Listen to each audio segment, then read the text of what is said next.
Case study GS4 का वो important part है जो आपके रैंक को मेक और ब्रेक कर सकता है। चाहे वो आदित्य श्रीवास्तव सर 2023 के टॉपर हों या फिर 2024 की टॉपर शक्ति दुबे मैम हो, दोनों ने GS4 में 140 से ज़्यादा स्कोर किया था और उसमें केस स्टडी का बहुत बड़ा रोल था। Hello everyone, welcome back to this channel. I hope you guys are doing well. So मैं केस स्टडी का इतना ज़्यादा इम्पॉर्टेंट रोल इसलिए बता रहा हूँ कि GS4 का पेपर ऐसा होता है, इतना लेंदी होता है कि जब एस्पिरेंट क्वेश्चन सॉल्व करते हैं तो आपका कहीं ना कहीं एक दो केस स्टडी या तो फिर एक दो क्वेश्चन पार्ट ए का हमेशा छूट जाता है। जब मैंने पहली बार जब GS4 का पेपर लिखा था तो मुझे याद है कि मैंने सिर्फ 2 केस स्टडी कर पाए थे और 4 केस स्टडीज़ मेरे छूट गए थे। जब दोबारा मैंने जब पेपर दिया था, मॉक टेस्ट दिया था, तो उसमें मैंने 4 केस स्टडी किया और फिर 2 केस स्टडी फिर भी छूट गया।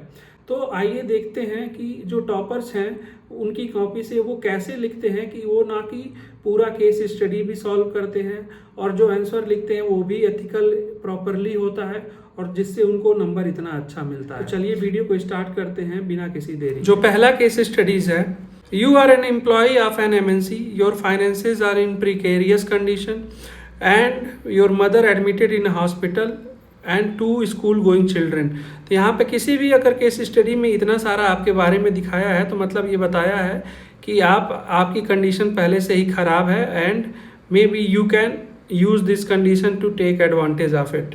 अगर आप गलत कर रहे हो या आप किसी से फेवर लेना हो, अगर कोई दे रहा हो, तो यहाँ पे ये चीज़ आपको दिखाई गई है। One day you read media report that your friend Ramesh cleared the civil services and was allotted IS service. You remember that many years back when you were at work, Ramesh called into distress to meet you. Upon meeting, he told you that his attempts at UPSC civil service preparation were over and he was tense because of that. ठीक है कि इसका जो attempt था वो ख़त्म हो गया था, इस वजह से वो टेंस था। Being amazed by the news, you tried to figure out how Ramesh was able to clear the exam despite exhausting his attempts. For this, you investigated at your own level. After some research, you came to know that he forged his identity papers. तो यहाँ forging का case आ गया है, theft का case आ गया। Address proof and other document to take over OBC reservation and made a false PWBD certificate from a doctor known to him. You being close to Ramesh also know that he is neither an OBC nor a disabled person. You called Ramesh and asked him to be truthful and declare his wrongdoings.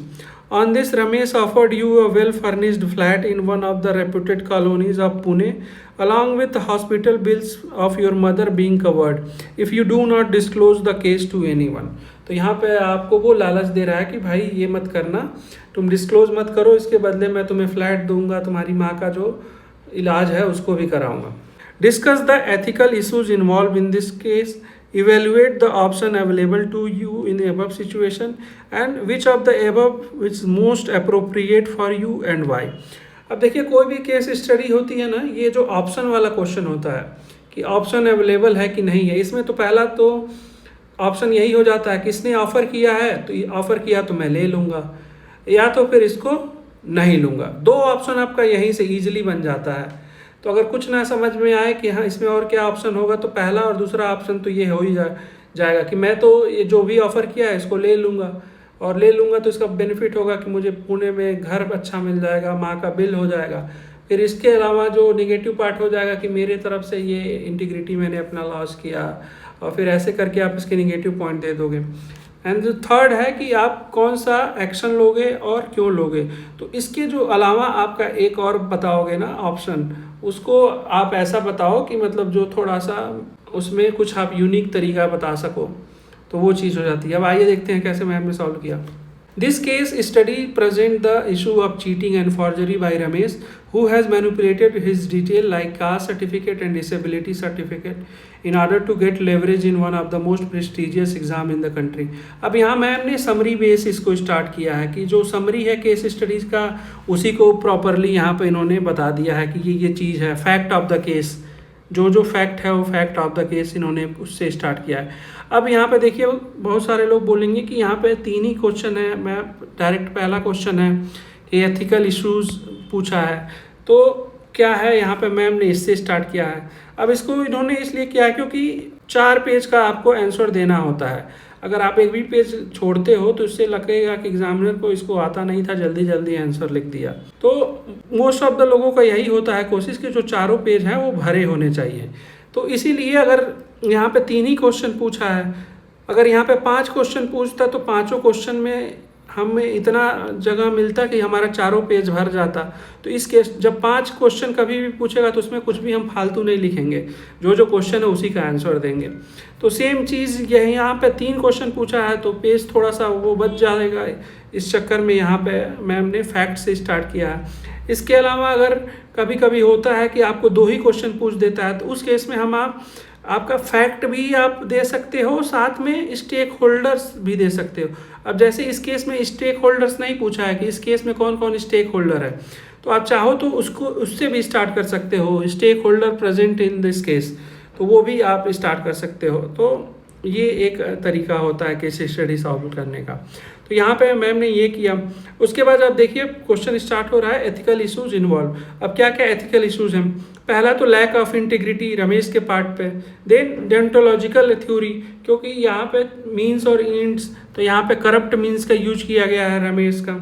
इसके अलावा ये principle of hedonism, मतलब गलत काम करके भी अगर pleasure मिल रहा है तो वो अच्छा है, तो उस बेसिस पे है, वो भी रमेश के पार्ट पे। और ये चीटिंग और फार्जरी ऑफ डॉक्यूमेंट का भी एक एग्जाम्पल है।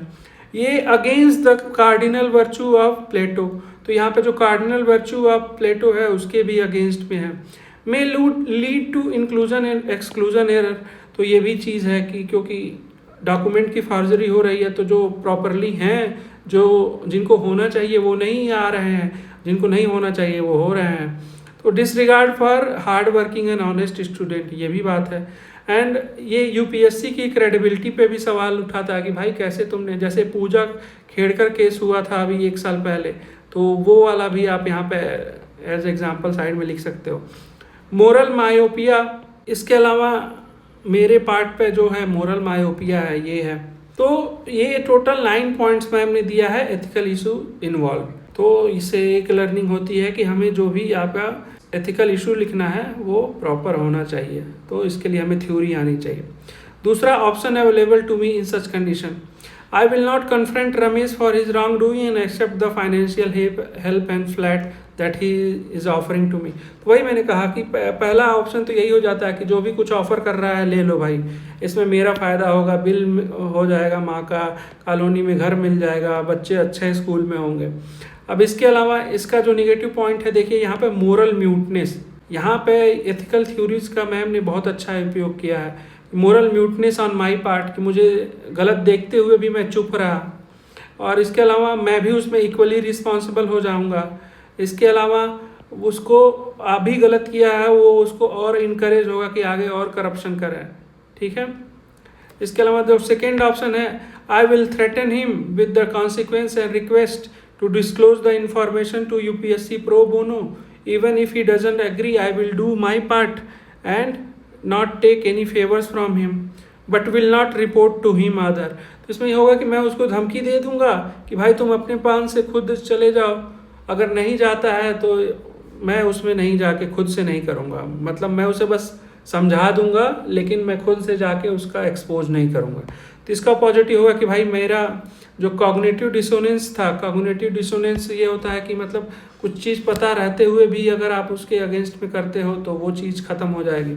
And then will show responsibility on my part, मेरी जो रिस्पॉन्सिबिलिटी है मैंने बता दिया भाई, उसने तुमने गलत किया था, मैंने तुम्हें समझा दिया, अब तुम जाके खुद बताओ या ना बताओ, मेरी जिम्मेदारी ख़त्म। ये तो फिर वही है कि निगेटिव में ही may not disclose to UPSC और I will lose the favours, जो भी है। सेकेंड पार्ट ये था। Third part, I will directly discuss with Ramesh and try to find out the truth. If he makes such offer, I will directly report it to the police authority and will also notify UPSC about the same with same valid proof. और ये सब करके मैं उसके बारे में बता दूंगा। इसका इम्प्लीकेशन होगा, इंटीग्रिटी मेरे पार्ट में होगी, कंट्रीब्यूशन टू नेशन बिल्डिंग होगा कि ऐसे करप्ट लोग सोसाइटी से बाहर निकल जाएं, justice to hard working student. Negative होगा, I will lose favour of flats and medical bills. जो थर्ड है कि आप क्यों लेंगे, इसका इन्होंने जस्टिफिकेशन दिया है। In any case I will definitely choose the third option because it will reflect moral integrity, avoid law breakers to be a part of law makers, purity of means, Gandhi ji के प्योरिटी ऑफ मीन्स से है, it may be one way of tackling corruption in such prestigious exam, it will have deterrence effect, जैसे कि पूजा Khedkar case की वजह से हो रहा है कि अब लोग उसको कोई भी फॉर्जरी करके नहीं करेगा, मतलब रूल ऑफ लॉ को इंश्योर करता है और ट्रांसपेरेंट मैकेनिज्म। तो ये जितने भी इसके एथिकल एक तरीके से प्रॉपर बेनिफिट्स थे उसको आप यहाँ पे बता सकते हो। तो ये हो गया आपका। इसके साथ में मैम ने एक कंक्लूजन भी लिखा है, to avoid such intolerable act there is need to ensure value education in children to avoid them from becoming corrupt in future।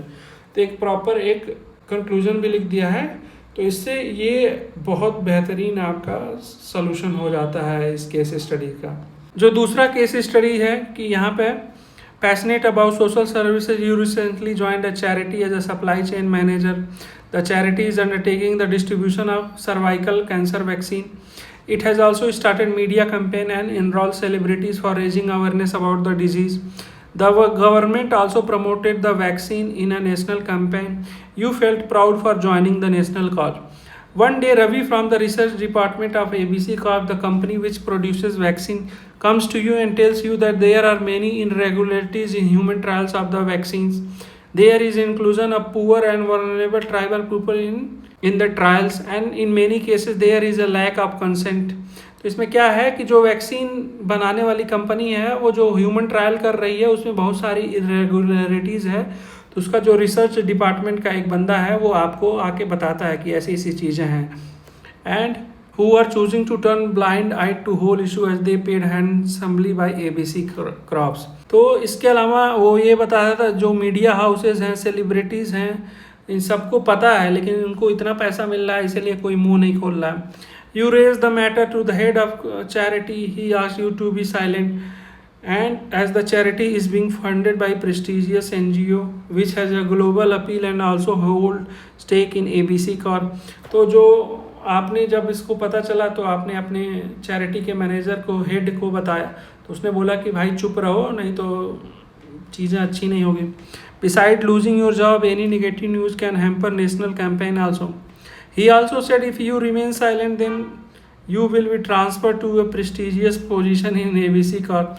तो यही है कि चुप रहने के लिए ही मोस्टली लोग बोलते हैं। अब इसमें भी सेम एथिकल इश्यूज पूछा है, ऑप्शन पूछा है, और in the light of above case suggest some measures to carry out the human clinical trial. तो इसमें देखिए यहाँ पे आपको थोड़ा बहुत जानकारी होनी चाहिए। तो इसमें भी मैम ने यहाँ पे the above is a case study of doctrine of double effect where the companies corporation is negating the negative consequences of the malpractices in the vaccine manufacturing as it has bigger purpose of national campaign to make people aware about cervical cancer। तो यहाँ पे doctrine of double effect का use किया है ma'am ने, क्या मस्त इन्होंने प्रॉपरली इंट्रोडक्शन लिखा है। और इसके अलावा आप यहाँ पे स्टेक होल्डर भी यहाँ पर लिख सकते हो, अगर इन केस 2 क्वेश्चन ही पूछता तो आपको स्टेक होल्डर लिखना पड़ता ताकि पेजेस फिल हो जाए। अब देखिए जो पहला इसका आंसर है एथिकल इशूज, सेम चीज़ भाई, lack of integrity, virtue ethics against है, self interest versus interest of society, profitability, moral muteness, rule of law. तो ये जो भी आपके एथिकल इशूज हैं आपको ऐसे ही लिखना है। फिर उसके बाद ऑप्शन जो है सेम चीज़ वही है, I will confront the head of charity, explain about the merit of this vaccine, और उनको परसुएट करने के लिए करूँगी, नहीं तो I will go to media house and expose the fraud. ये एक ऑप्शन होगा। दूसरा स्टे क्वाइट, तो जो भी है उसका पॉजिटिव आप देख रहे हो कि मतलब पॉजिटिव निगेटिव आप बता सकते हो। And then in any case I will always choose first option and definitely escalate the issue. तो इसमें वही चीज़ है कि आपको हमेशा क्वेश्चन ऐसे ही रहेगा, it is based on Bhagavad Gita of nishkam karma, this is the only thing right to do. और फिर यहाँ पे इन्होंने बताया है कि such kind of corruption and malpractices are driven by greed, lust for money, power and against the common good approach as it may lead to more negative consequences than positive. To avoid such issue, there is a need for proper law and regulation, a regulator in place to look at penalty and punishment, regular audit, proper approval by designated authority, only license from. तो इन्होंने बताया है कि भाई law हो, proper regulator हो, penalty punishment हो, ये सब चीज़ें करनी चाहिए. To ensure safety and security of citizen there is a need for proper regulation to avoid such mishap. तो एक कंक्लूजन भी मैम ने यहाँ पे दिया है. तो देखिए जो भी आपका केस स्टडीज़ है उसमें आपको एक प्रॉपर एक तरीके से आप इंट्रोडक्शन जो है उसको फैक्ट ऑफ द केस या फिर समरी ऑफ द केस दे सकते हो. उसके अलावा बाद में फिर जो भी क्वेश्चन है उसको आप सॉल्व कर सकते हो. जो नीचे क्वेश्चन है यहाँ पे आपका देखिए टोटल 4 क्वेश्चन है. ठीक है, अब आगे से इसको मैं जस्ट एक्सप्लेन ऐसे कर दे रहा हूँ कि क्या क्या हम यहाँ पे कर सकते हैं और क्या लर्निंग मिल सकती है. जो बेसिक है कि आपको एथिक्स लिखना ही लिखना है केस स्टडी में भी, चाहे वो आप एथिकल इशू में बता रहे हो आपको इंटीग्रेट करना है थ्योरी, या ऑप्शंस बता रहे हो उसमें भी आपको इंटीग्रेट करना है. इसके अलावा कंक्लूजन भी लिख रहे हो तो उसमें भी आप किसी न किसी एथिकल थ्योरी उसको इंटीग्रेट करना ही पड़ेगा. तो यहाँ पे देखिए 4 टोटल ऑप्शन पूछा है. Under the given condition what are the option available to you, evaluate each option. Evaluate each option का मतलब पॉजिटिव और negative. What are the ethical dilemmas faced by you. यहाँ पे एथिकल डिलेमाज एक अलग पूछा है और मैकेनिज्म पूछा है. तो मैम ने फिर से वही चीज़ है, एथिकल चैलेंजेस इसमें क्या क्या है, violation of principle of natural justice, cheating, forgery, lack of public service. Option available first, second, third. तो मैक्सिमम 3 ऑप्शन ही लोग देते हैं, 3 ऑप्शन से ज़्यादा नहीं देते हैं. अगर आप 3 ऑप्शन से ज़्यादा दोगे तो टाइम आपका चला जाएगा और आपकी फिर केस स्टडी छूटने के बहुत ज़्यादा चांस हो जाते हैं. तो इससे ये हमें लर्निंग मिली कि कोई भी क्वेश्चन आता है अगर उसमें ऑप्शंस आपसे पूछता है तो मैक्सिमम 3 ऑप्शंस आप दोगे, उससे ज़्यादा नहीं. और इवेल्युएशन ऑफ ईच ऑप्शन, तो हर ऑप्शन का पॉजिटिव निगेटिव. पॉजिटिव में देखिए कितने पॉइंट है, 4 पॉइंट, निगेटिव में भी 3 पॉइंट हैं. तो सेकेंड एंड थर्ड को मैम ने एक साथ ही बता दिया है. एंड फिर उसके बाद ethical dilemmas, personal ethics versus professional commitment, profit versus responsibility to our public office, upholding rule of law, public servant versus political servant, whistle blowing versus moral muteness, conflict of interest, dedication to public service versus political allegiance. तो ये जो है dilemmas हमेशा ऐसे ही लिखा जाता है कि डिलेमा का मतलब ये होता है कि आपको जो दो एथिकल वैल्यूज़ हैं जिनके बीच में आप कंफ्यूज हो कि कौन सा चूज़ करना चाहिए, तो वो आपका एथिकल डिलेमास होता है. तो हमेशा आपको ये हमेशा 2 वैल्यूज़ के बीच में ही कंपैरिजन करके दिखाना रहता है. एंड देन करप्शन के बारे में है, तो करप्शन के बारे में भी बता दिया मैम ने कि क्या क्या मेजर्स हैं. सेकेंड आर्क्स होता कमेटी ने बताया है, संथनम कमेटी ने. तो जो आपका जीएस का नॉलेज है वो भी कहीं ना कहीं इसमें प्रॉपरली यूज आएगा. देन देखिए जो नेक्स्ट केस स्टडीज़ है इसमें भी 3 क्वेश्चन पूछा है. तो 3 क्वेश्चन के लिए यहाँ पे भी आपका properly fact of the case दिया है मैम ने. एथिकल इश्यूज़ में आपके 8-9 पॉइंट्स और उसके अलावा क्या क्या आप करोगे उसके बारे में पूरा यहाँ पे इन्होंने दिया है, स्टेप टेकन बाय गवर्नमेंट. तो आप यहाँ पे आप देख सकते हो जितना भी इन्होंने है सब में प्रॉपरली 7-8 पॉइंट मोस्टली दिया है. तो एथिकल इश्यूज़ में आपको 7-8 पॉइंट से कम नहीं लिखना है.